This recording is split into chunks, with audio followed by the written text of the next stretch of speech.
Bismillah, welcome everyone to Persian Poetry 101. So, in our very first class, we're not going to read any poetry, but just introduce the topic and get you all situated. So, just a few logistical and housekeeping related notes. The class is recorded, but nothing from you will be in the class unless you speak. And speaking is not required to participate. You can type if you don't want anything from you to live on forever. And these recordings will be made available to you in the same course platform that you signed up on. So as long as you keep track of your login, you can go back and catch up in case you miss a class. Attendance is not mandatory, but it's more fun when there's people. So it's good to come and meet people and ask questions and all. But if you can't come because of Ramadan for the first 4 weeks, or you have to leave early because of a work commitment or time zone issue, that's fine.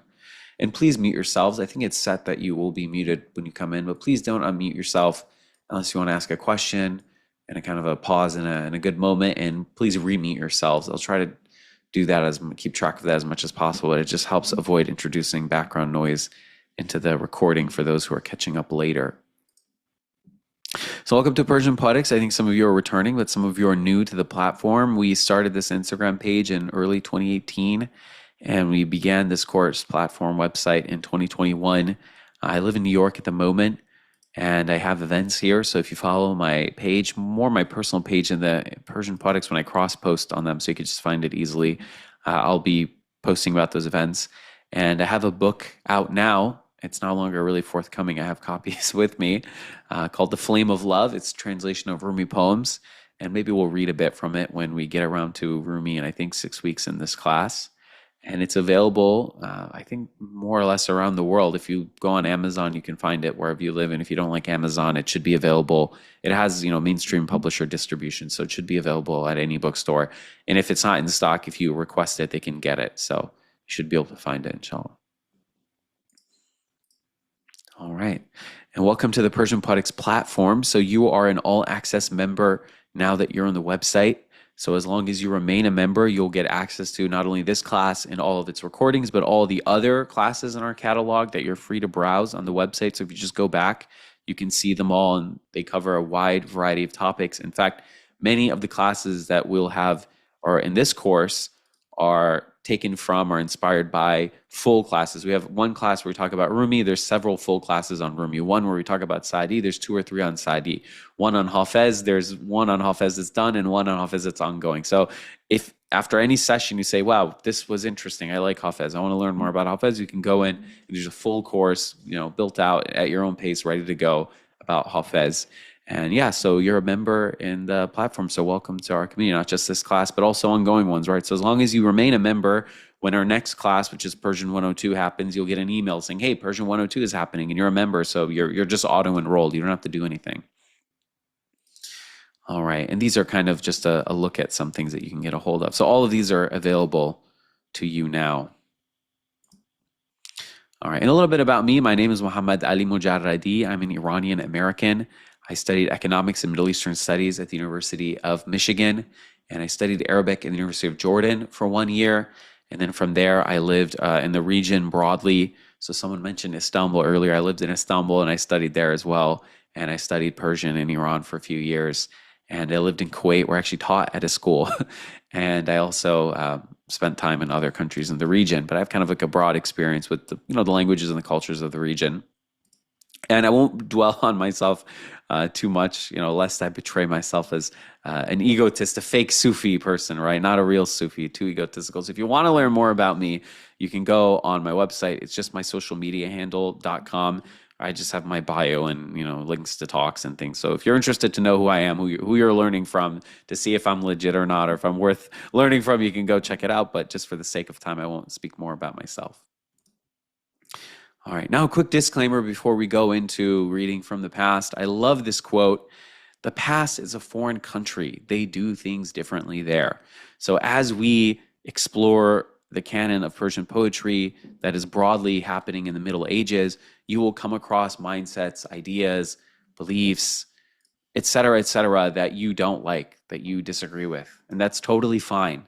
Nothing that's presented to you is mandatory to agree with. That's not the idea. The idea is just to understand the past and appreciate it, right? Not to say that you have to agree with everything you see. We're dealing with a very different time.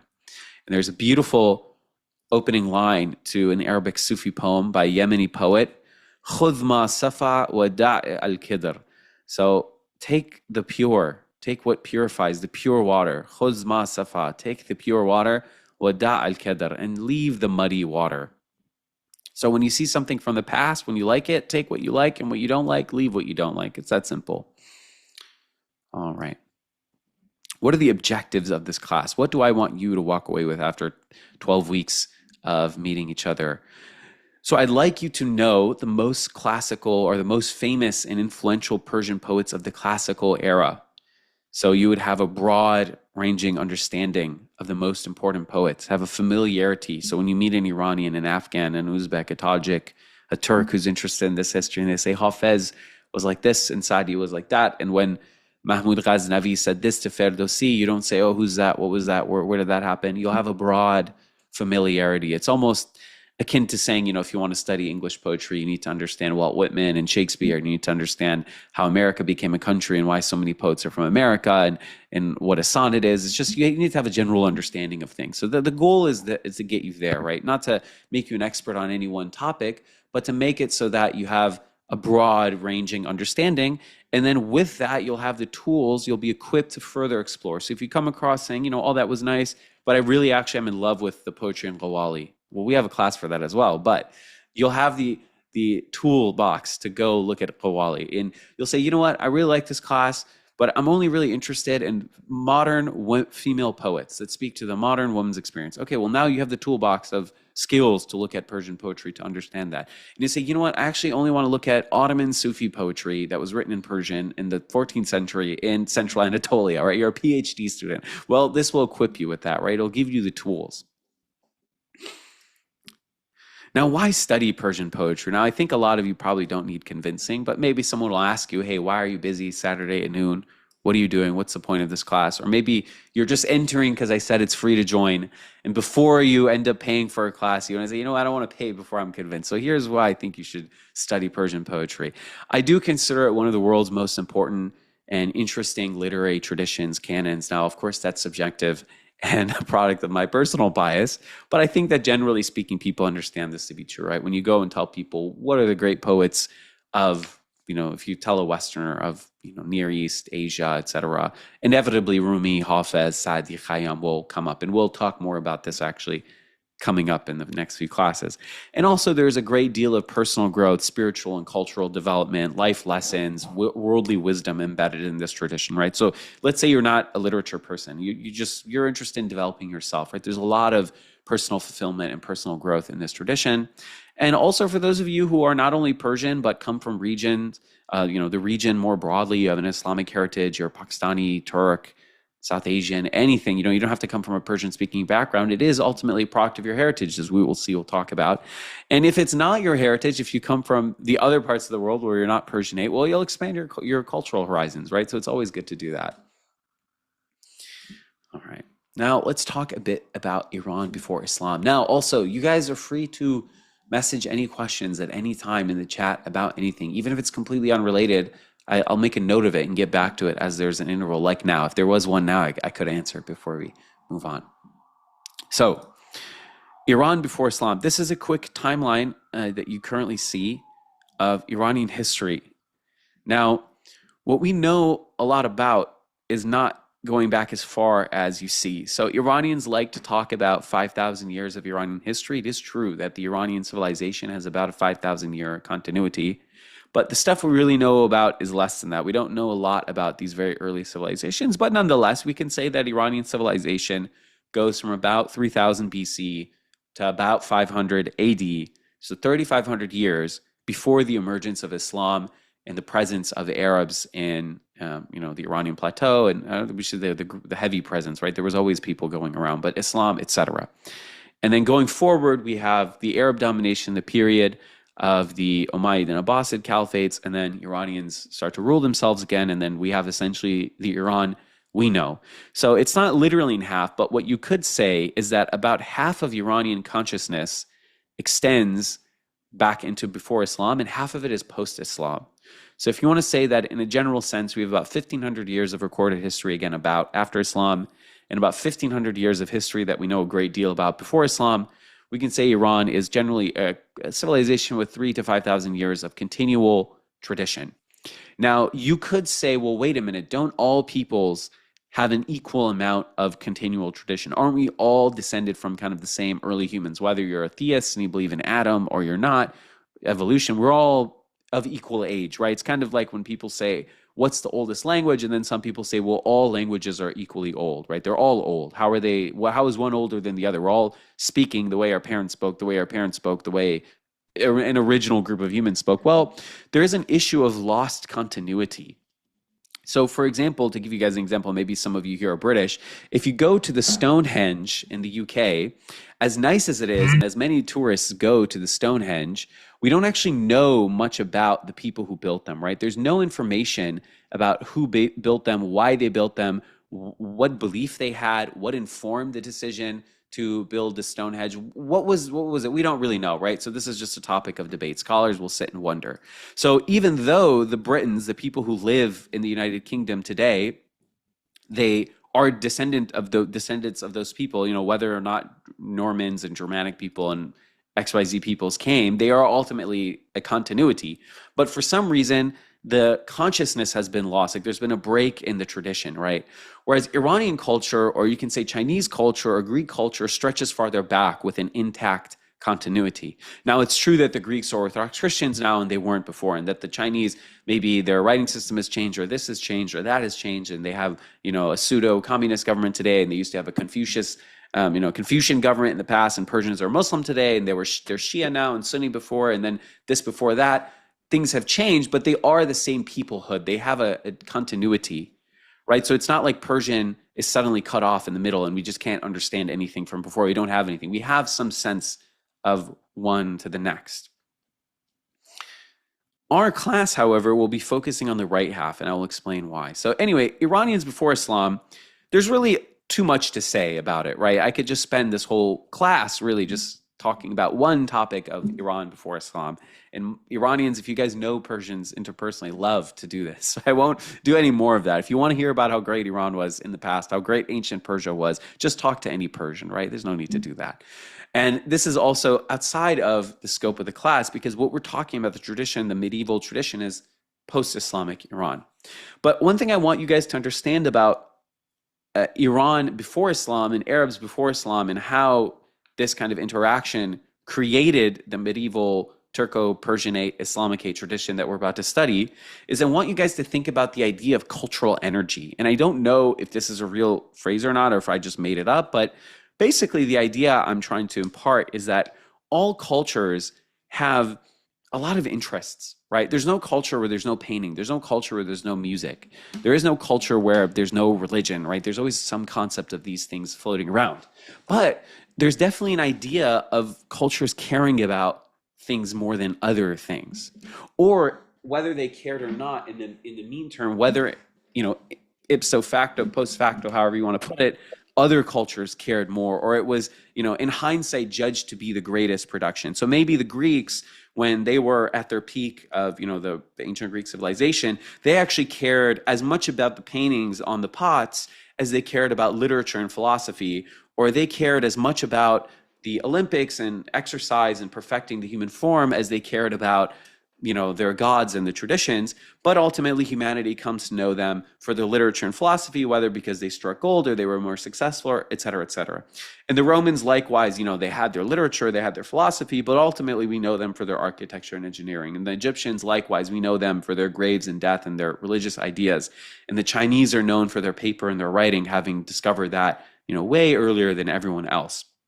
So different cultures put their energies into different things at different times. And I understand that this is generalizing and it's vague. And again, all cultures do all things, right? There's no human in the world that hasn't thought of a painting. But ultimately, for some reason, there is a spark of divinity, a spark of genius, some luck, two people meet each other, and a culture excels at one thing, and it really comes to be known for that thing. Poetry was not the main thrust of Iranian cultural energy before Islam. So it's really only after Islam that poetry becomes a very important thing in the Iranian plateau. I'm sorry, could you stop unmuting and unmuting, please? I'm sorry, I'm just gonna have to remove you.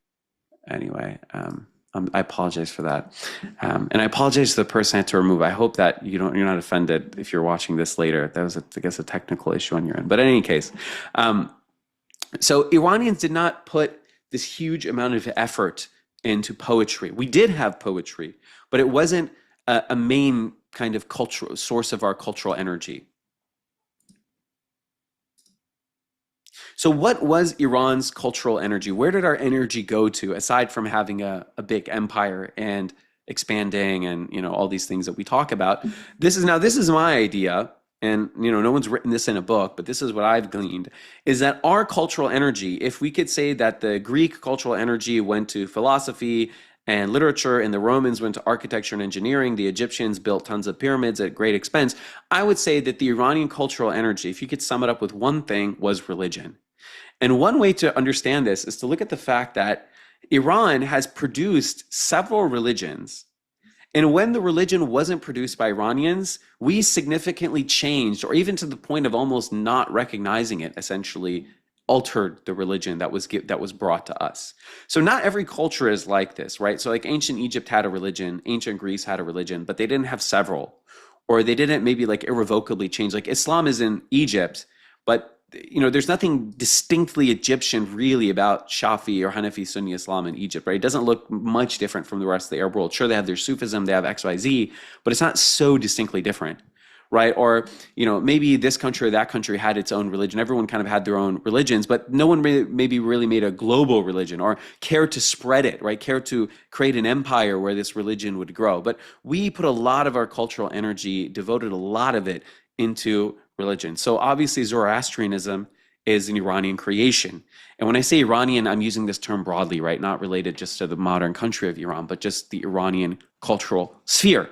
And Nietzsche said that it was the first religion to articulate the struggle of good and evil, or to say that life itself is defined by the struggle of good and evil. And there is a lot of kind of burgeoning scholarship saying that Judaism actually was influenced and went from being kind of a pseudo polytheistic religion, and they might have had an idea that everyone had a personal God, to a strictly monotheistic religion under the influence of Zoroastrianism. Now, Zoroastrianism itself is not strictly monotheistic, it's dualist, but it had the idea that there's only one good God, right? There's a good God and a bad God that are in this eternal, locked in this eternal struggle, but this idea that there's one good God might have influenced Judaism even. But nonetheless, it's considered kind of the oldest monotheistic style religion. And then we have Manichaeism, right? The religion of Mani, that's forgotten because it doesn't have any believers today. And we also have Mithraism, the worship of Mitra, which is also a religion that doesn't, to my knowledge, have any followers today. But Persian civilization, before Islam came, had already invented 3 distinct religions,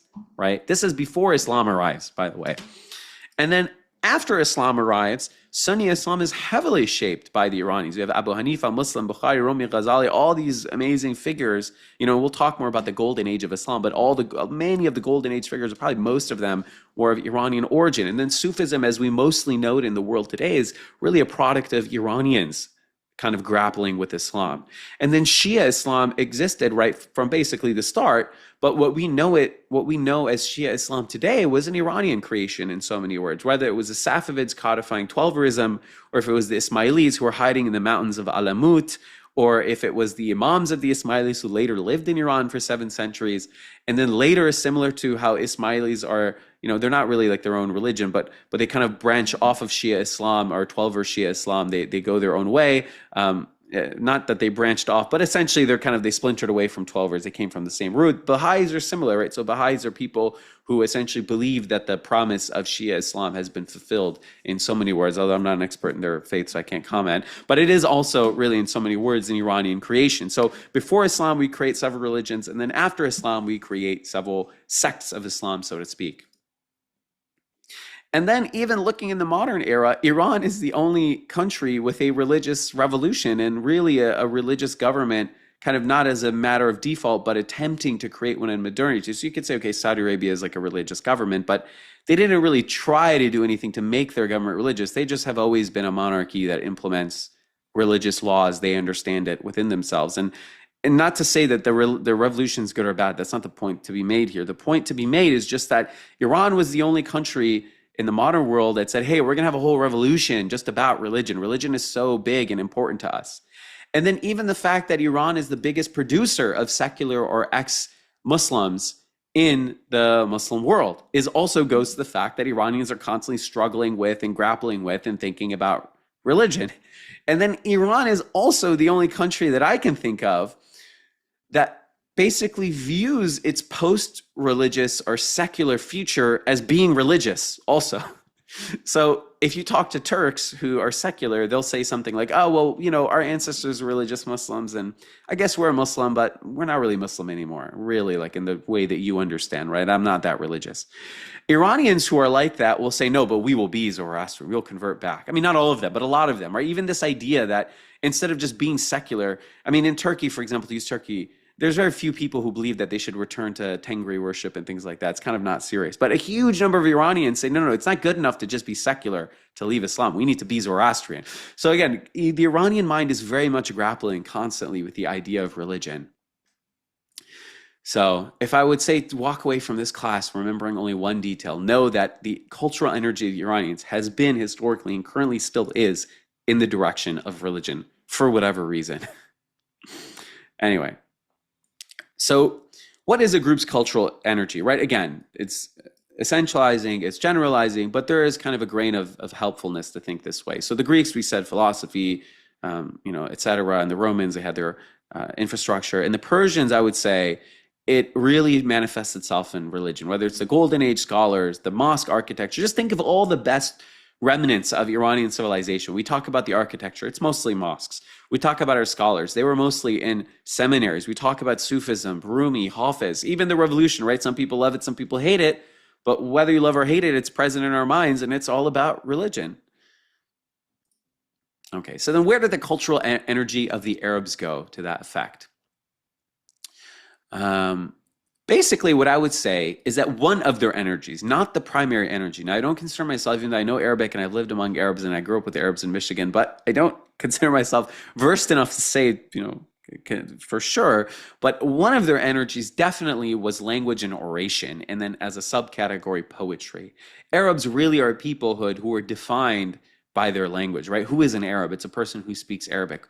The Quran emphasizes that it was sent down in Arabic. Arabs, they consider a sign of refinement how well you speak Arabic. They're very sensitive. Their whole identity really revolves around their language. So I would say the cultural energy of the Arabs really is their language. And that's even why the religion that was sent to the Arabs, Islam, obviously also universal, but first sent to them, is so much of it revolves around the linguistic experience, right? The Quran is a linguistic experience. It's not like the Bible where you read it silently, you hear it, you memorize it, you recite it, you perfect saying it. It's very much a practice of language. So Arab culture, and then by extension Islam, and then by extension Persian culture, is a language of people who are a culture of people who are in love with perfecting and understanding and appreciating language.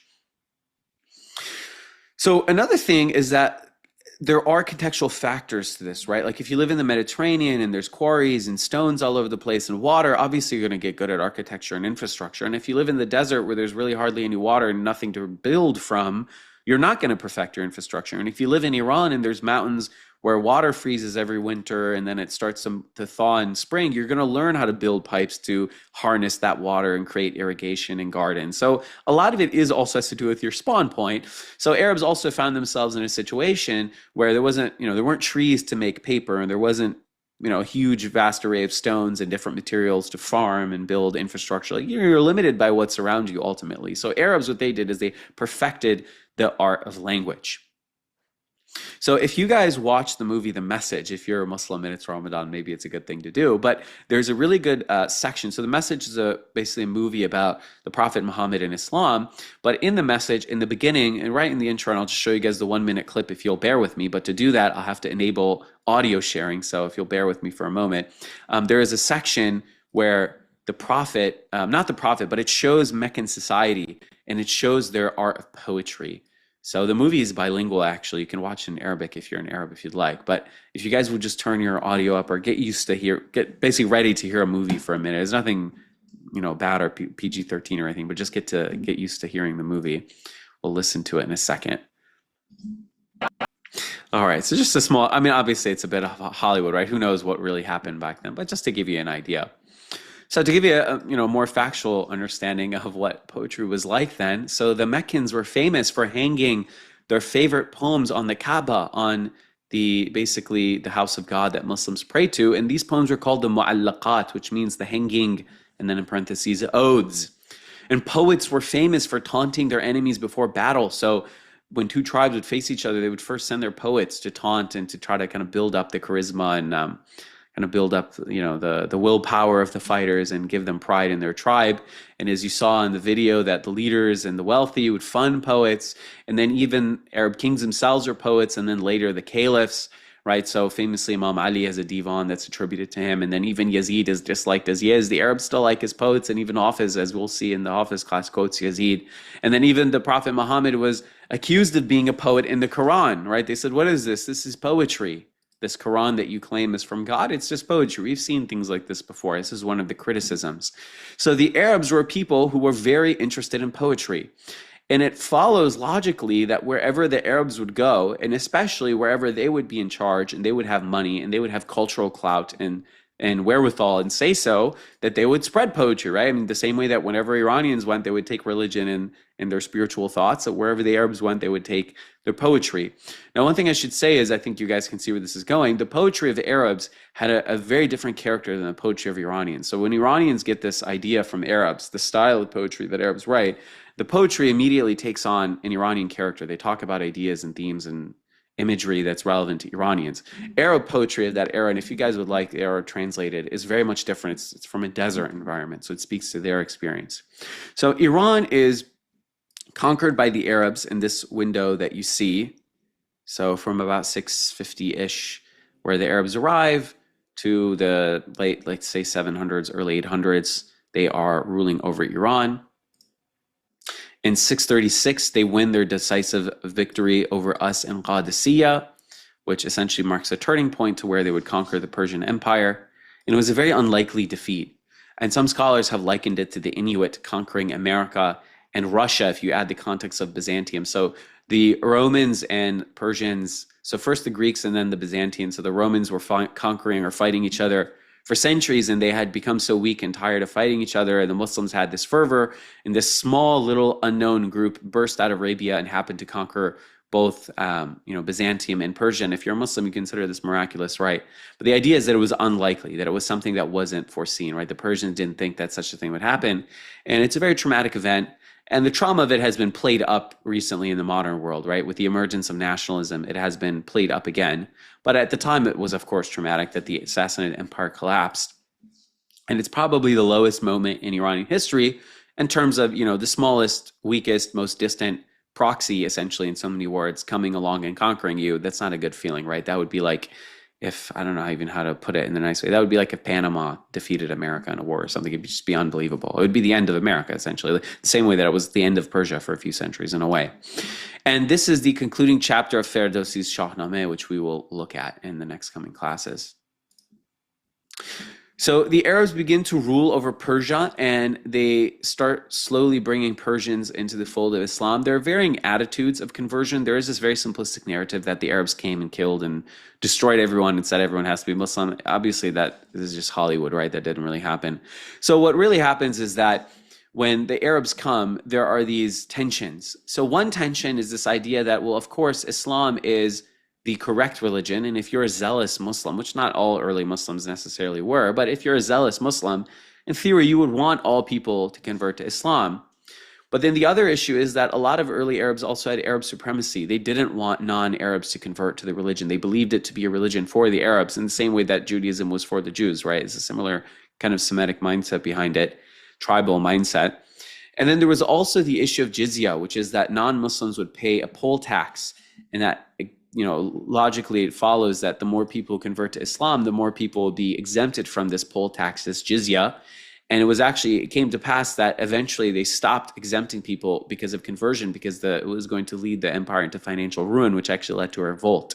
So in any case, different tensions push and pull. Slowly over the next 2 centuries, the Iranian plateau is made majority Muslim, although it's never fully Muslim even till this day, right? There's all kinds of religions, and now in modernity a religion. But in any case, there was a persistence of other religions, and many of our early poets actually are descended from people who've converted. So you have, people like Omar Khayyam or Abu Said, I believe Abu al-Khair as well, whose grandparents would have been non-Muslim to begin with, and their dad or someone would have converted to Islam. And Arabs and Persians begin to mix, right? Whenever two groups are interacting, whenever two groups conquer, whether the context is nice or sad, or whether it's a point of pride or a point of shame, we're not going to get into that, but the point is that they mix, right? You can say that the first Thanksgiving was a sad event for the Native Americans, but they had a Thanksgiving. They had some sort of interaction and things were exchanged. And eventually the Umayyads that I mentioned, so these are the first, this is the first caliphate of Islam. So there were 4 caliphs, I should say. I guess maybe I assumed too much that everyone would know. But after the Prophet died, 4 people in a contentious order, I'm not going to get into that, basically take turns becoming caliph. And then after they die, and they're called the so-called Rashidun, the rightfully guided caliphs, right? The last one being Ali. And then after they die, the Umayyad dynasty, empire, like a kingship essentially, becomes a monarchy from a religious leadership, takes over. And then the Umayyads eventually collapse, although one of them flees to Spain and starts Islamic Spain. That's a different discussion out of our scope. They give way to the Abbasids. And the Abbasids were not Arab supremacists in the way the Umayyads were. They were much more amenable to Iranians. And this is where we see kind of a burgeoning Persian presence into the Islamic, integration into the Islamic leadership. And the Abbasids have their seat in Baghdad, unlike the Umayyads who are in Damascus. And Baghdad is, even you can see from its Persian name, literally means God-given in Persian. So it was a city that was populated by a lot of Persians, some of them who had, learned Arabic and all that, but there was kind of this integration of Persians into Islam. And a sense that you can get for that is if you look at the pre-Islamic city of Gur in Iran. So if you look on the left, that's an actual look of its ruin. And if you look on the right, this is like an artist's depiction of what it would have looked like. So this is what an ancient Persian city would have looked like. We had this round urban planning. The Abbasids were culturally Persianized, but not ethnically Persian. They were ethnically still Arabs.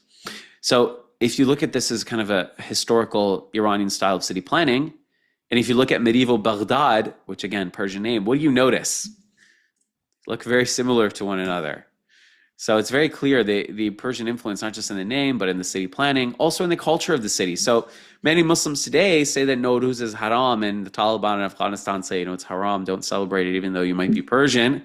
But in the Abbasid era, the Abbasid caliphs themselves adopted it with great pomp.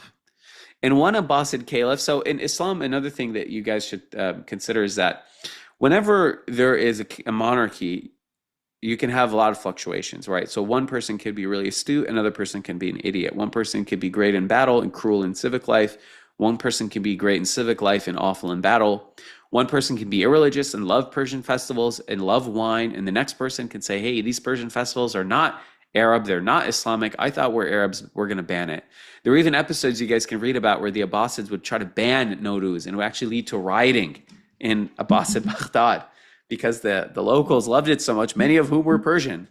So it's in this environment that I'm describing where Persian reemerges as a language. So the Abbasid power slowly begins to wane, and it comes to a point where the Abbasids aren't really the caliphs of Islam so much as they're like titular caliphs, so caliph in name only really, and like the mayor of Baghdad, if you really want to put it that way. So if you're the Abbasid caliph, you become the mayor of Baghdad, you control Baghdad.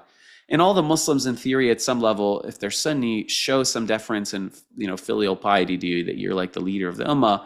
But in reality, the dynasties at the edges, the governors at the edges, essentially establish de facto independent dynasties.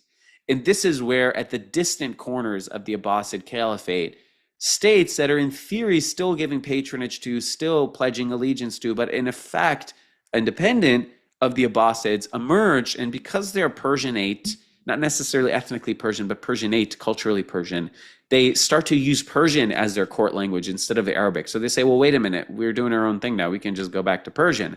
Except the issue is Persian has changed quite a bit in the last few centuries, right? The alphabet has changed from Another alphabet that's related to the Arabic alphabet, by the way. All the way, Persians always say we lost our alphabet. It was never our alphabet. We were also using a Semitic alphabet, basically a Syriac alphabet descended from a Phoenician alphabet. So we changed from one Semitic alphabet to another, essentially.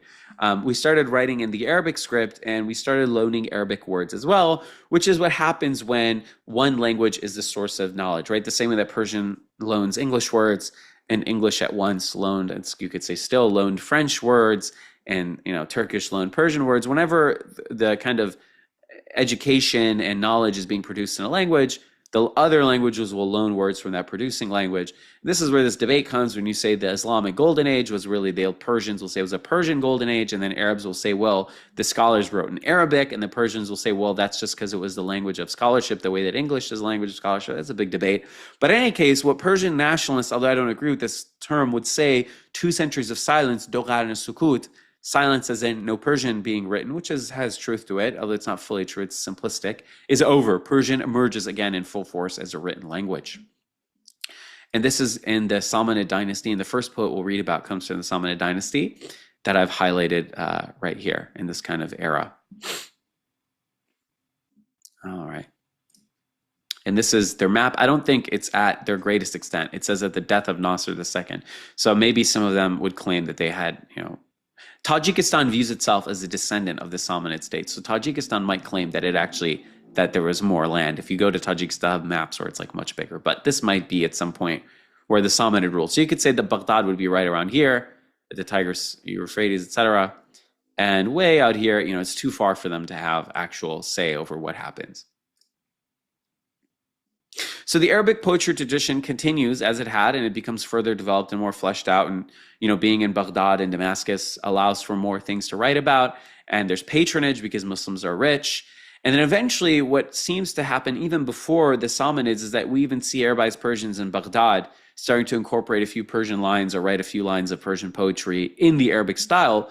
But what they're doing is they're writing in the style established by Arabs initially. Now, it becomes very different, right? Persian poetry today is very different than Arab poetry. But the rhyme, the meter, kind of the technical details under the hood of the poetry is very much influenced by Arabic, right? So the names of the meters in Persian, for example, are all in Arabic. The names of the styles, Qasideh, Ghazal, Rubai, are all in Arabic because we kind of took the framework that they had and we did something different, right? It's kind of like saying Iranian pizza and Neapolitan pizza and New York pizza are all pizza, but they're really only the same in the most vague sense that it's bread and cheese and sauce. But they have no similarity with each other beyond that. They're completely different animals, right? The same thing is true with Arabic and Persian, right? So Arabic poetry and Persian poetry share the same vague similarities, but the details are completely different.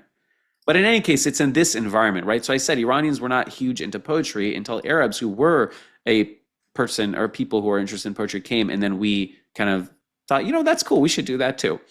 In any case, Persian becomes itself very influential because of this new milieu that's been generated.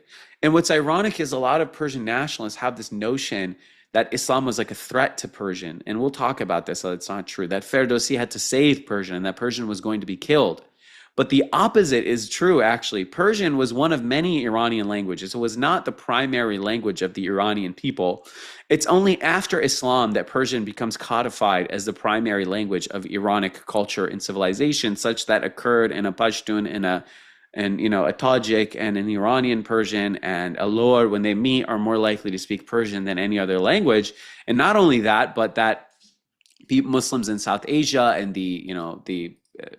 in Central Asia and Asia Minor and even North Africa, people are using Persian as a language of literature. And even not only Persian, but even languages that are influenced. So Ehsan Yar Shater says between the 5th and 19th centuries, Persian was the literary and cultural language of Islam east of the Tigris River. It was a mere ethnic or linguistic incident, whether the poet wrote in Urdu, Sindhi, Turkish, Chagatai, Pashto, or Persian. The poetic ideas and images were the same. Persian poetry was not only in Persian, but in other languages as well. So there's this saying in Persian. Now, I wouldn't fully say this because I don't consider Arabs my enemy, but for those who do, some Persians do, there's a Persian saying, Adu shavad sabab khair, which means an enemy can become a cause for good. So before Islam, Persian was very much sequestered and limited to what we would consider modern Iran.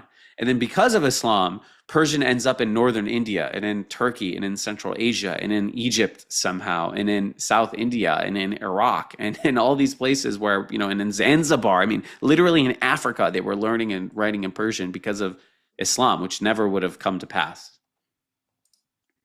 So let's look at the timeline of poets that we'll appreciate together, inshallah. So Rudaki, and I'm going by death dates because the birth dates are fuzzy. I don't want to be negative. Don't want to focus on their death, but it's the reality of pre-modern dating. That's why we have so many circas, right, of thereabout.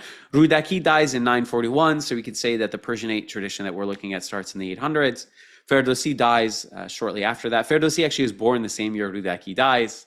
Then Abu Said Abu al-Khair, the first kind of prominent early Sufi poet, dies a little bit after Ferdowsi, and then after him, Sanoi, the first Persian poet, who was a Sufi poet with an output like that of Attar Rumi. Then Khayyam dies the same year. Khayyam's not actually that important in the poetic canon on his own accord, but he's important because of the influence he has on Westerners' understandings and interest in Persian, believe it or not.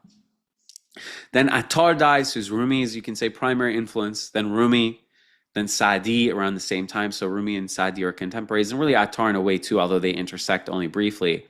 And then you have Hafez, who's coming a full century later, and then Jami at the very end. And interesting that our kind of poetic canon, classical canon, ends the same year that Columbus sailed the ocean blue. It's just an interesting dovetail with the basically emergence of modernity. So this is a list of the topics of our classes. Now, these might be subject to change. I apologize in advance if I do. But yeah, I'm thinking this is what I'm going to do. I'm not going to probably change this much, barring any classes taking longer. So if we end up spending more time with one poet than another, then maybe we'll have an extra class. But barring that, I'm looking at 12 classes. So this is where our focus will be. And I'm going to close, I'm going to kind of go out so that you guys can see the whole screen, hopefully.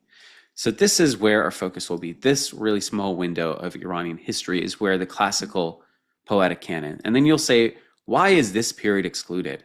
So we said that, okay, before this period, there was no Persian poetry as we understand it today. That's important. As we understand today, there was no Persian poetry. But what about this period? What about from the classical period until now? What's wrong with that? Well, the reason I've chosen to start with Rudaki and end with Jami is the Persians themselves consider them the start and finish of our classical era. So Rudaki is called Adam al-Shu'ara, the Adam of the poets, i.e. the first human. And Jami is called Khatam al-Shu'ara, the seal of the poets, meaning the ending. The poetry tradition was sealed with him.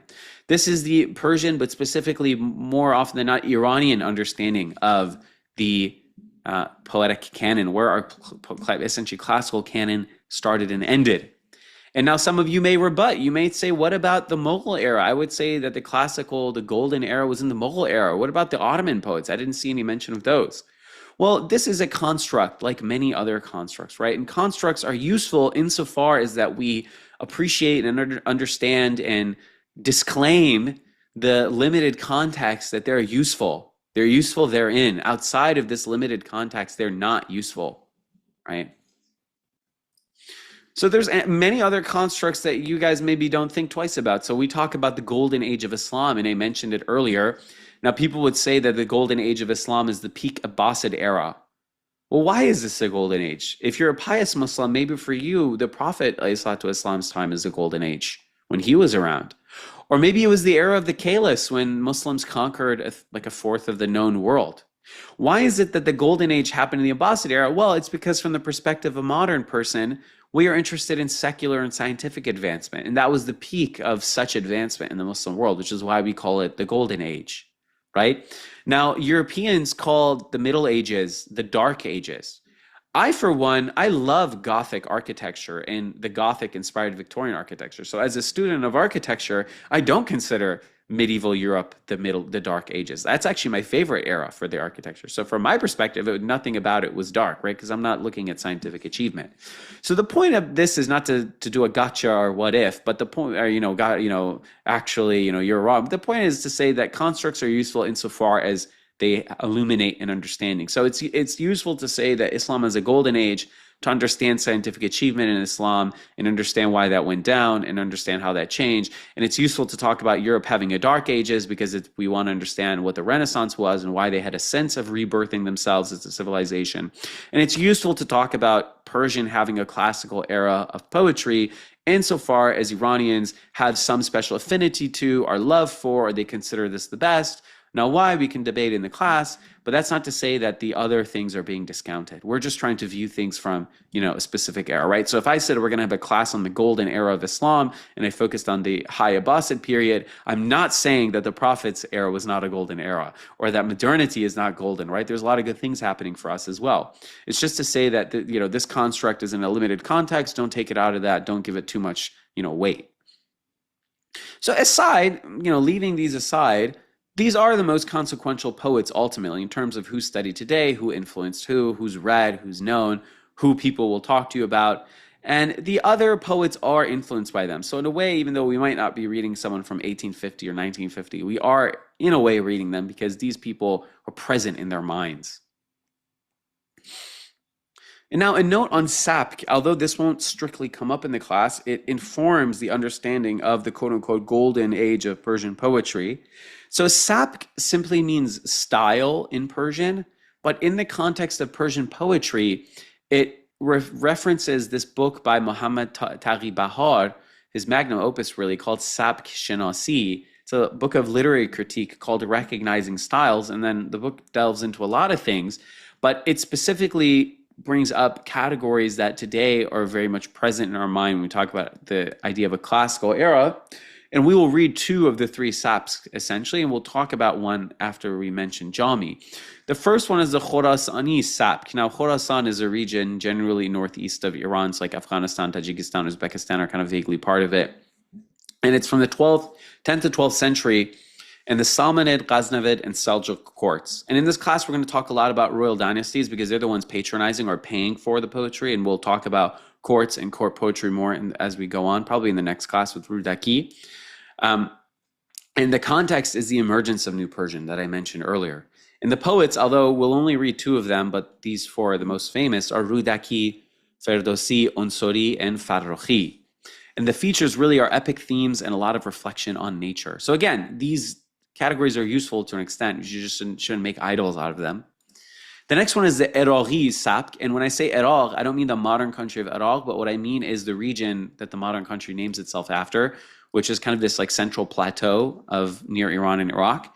And it goes from the 12th to 15th century in the Seljuk, Ilkhanid, Timurid, and other courts that will be mentioned, but these are the main ones. And the geography of Western Iran is vaguely implied here by Iraq.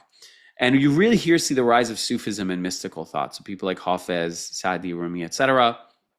And love becomes the primary theme. Although it existed before, this is like the main theme of the tradition. At this point, we also see the emergence of the ghazal, which I'll talk about. It's a certain style of sonnet or ode that focuses on love. And then from the 16th to the 18th century, we have the Hindi or Indian Sapk, which emerges in the Mughal court, of course. And it exists in the geography of India and Isfahan. And one professor, Ehsan Yashar, who I quoted actually, rest in peace, said that we should actually call it the Isfahani Sapk, because a lot of the poets who influenced this style actually were from Isfahan, who moved to India and became Indian. But in the context is really the end of Iranian patronage under the Safavid era. I should say the patronage of secular court poetry. It's a very specific distinction. We'll get into it the last class, or the second to last, but the third to last, but the last in terms of the golden era, so with Jami's class. And we see the emergence of India as the primary center of Persian poetry. And in this era, we have Sa'ib, Ghalib, Baydil, and Orfi, which unfortunately we won't have time to get into them, but there will be a course on Sapke Hindi in the future, so we'll get into them. And it is very metaphorical and symbolic, and Iranians are not so much interested in poetry from this era for various reasons, among them cultural biases, but also linguistic critique that has validity, to be sure. So why did the classical period end? In so many words, the Safavid Empire was uninterested in secular court poetry, and art requires funding. We'll get again more into this in the Jami class. And so Iranians sought their fortunes elsewhere, and they went to India. And you can say that, if you're an Indian, that's the golden era, which is all fair and good. But in any case, what Iranians view as the classical era, their Persian poetry ended with this interval. And Persian poetry also had been done to death, so to speak. A lot of what could be said had been said. right? And this is why Mughal poetry is newfangled and modern and different and interesting for the people who are interested in those things, because it knew that it had to be different, right? It reminded me, now this is completely different. I watch like TV show analysis when I'm doing busy work, as weird as that sounds. And one was brought up to me, and it was saying, what if The Sopranos had season 7? So The Sopranos, if you're not American, maybe you guys all know it, it's this TV show. And people were saying that basically if the main actor hadn't died, maybe because it was popular, they would bring back a TV show episode or season 7 of the show XYZ. And then basically the video concluded by saying, well, that doesn't really make sense because the show had said everything there was to say. Now, obviously, if you're a fan, you wish there was unlimited quantity, but ultimately, maybe AI can produce that for us. But ultimately, sometimes something just reaches its culmination, and that's it. There can be no more than that, right? It's kind of like a life, right? Would you really want to live forever? I feel like not. Right. And the same thing can be true for any poetic canon, right? Persian poetry, by necessity, had to kind of wrap up. There's no way it could just peak forever, right? It has to have an ascent, a peak, and then a decline, and then maybe it'll ascend again in the future. Now, this idea that Persian poetry had declined, right? Whenever we say that there's a classical canon, we're saying that it ended, right? We're precluding their reemergence in a way. So I don't fully agree with that. But then poets in the 18th century, as Persian poetry is being written in India, we're saying, no, we don't like the Persian poetry that's being written in India. Not necessarily because it's being written only by Indians, because a lot of Iranians were in Sabke Hindi. As I mentioned, people like Sa'ib and Orfi and Kalim and all that. I mean, you listen to their names, Tabrizi, Kashani, etc. But there were some people in Isfahan as well who disapproved of the style of poetry that Isfahani emigres in India were writing, and they started to try to revive the Khorasani and Iraqi styles. And again, we'll have a class on this in the future, just a class on Bazgasht Adabi. It's beyond our scope, but this is just another thing to be aware of, because I said I want you guys to have kind of a grand picture narrative understanding. All right, so you might wonder, what are the sources for this class? I draw my information from academic books and translations.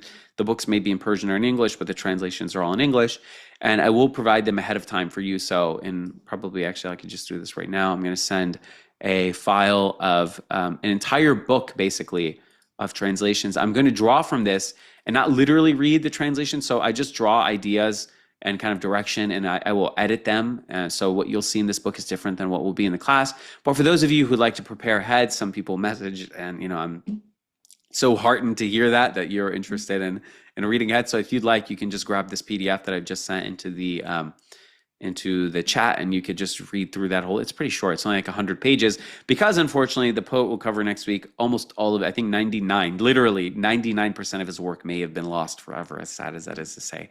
So if you're interested, you want to have a not so busy week, you could probably read this 100-page book and be really prepared for next class. All right, so ultimately what I want you guys to walk away with is to know the historical and cultural context, to understand the poetic forms like the ghazal, but among others in their usage. Understand the poets from the classical era, so that class list, to know them all, at least at a kind of a introductory level, if you don't care to dive deep. Now, if you want to dive deep every week, you can read the book that I send, or books or papers. If you want to become an expert on each one, God bless you. And to understand this idea of there being a rise and fall. Not that I agree, you can disagree with that idea, and I don't fully agree with it either, but just to understand where this idea comes from, and also to understand the politics of translation, which we'll address when we talk about Omar Khayyam. So for now, we'll put that specifically on pause. But these are kind of the main outcomes I think you'll walk away with. And inshallah, the goal is that after the 12 weeks, you will kind of have a full grasp of everything going on in the canon. Now, the last two classes, you might have noticed, are completely different. And those are because I wanted to fill in, I should have mentioned that earlier, 2 gaps that didn't really fit in well. One was female poets, because they're scattered along the timeline. So as relevant, I thought to bring up female poets, but I figured it might be cleaner to just have it all in one class, because in that class, I want to discuss the reason that there aren't women in the codified canon and kind of the patriarchal notions that inform that decision, because ultimately a canon is a decision. It's not like a naturally occurring thing. And then also censored poetry, because a lot of the censored poetry is by these poets, but I didn't want to keep bringing it up. And I wanted to make it the last class, so if anyone's watching with their kids, or if it's not their cup of tea, they can just walk away. And yes, to the person saying Obeid Zalkani, yes, but also all the poets had poems that were censored, not just him. All right. And then note on your membership, a final note, because this always comes up. And I'm going to end the recording here because this is just a spiel, and then this will be Q&A so that you guys can, feel free to speak. So I'm going to end the recording here.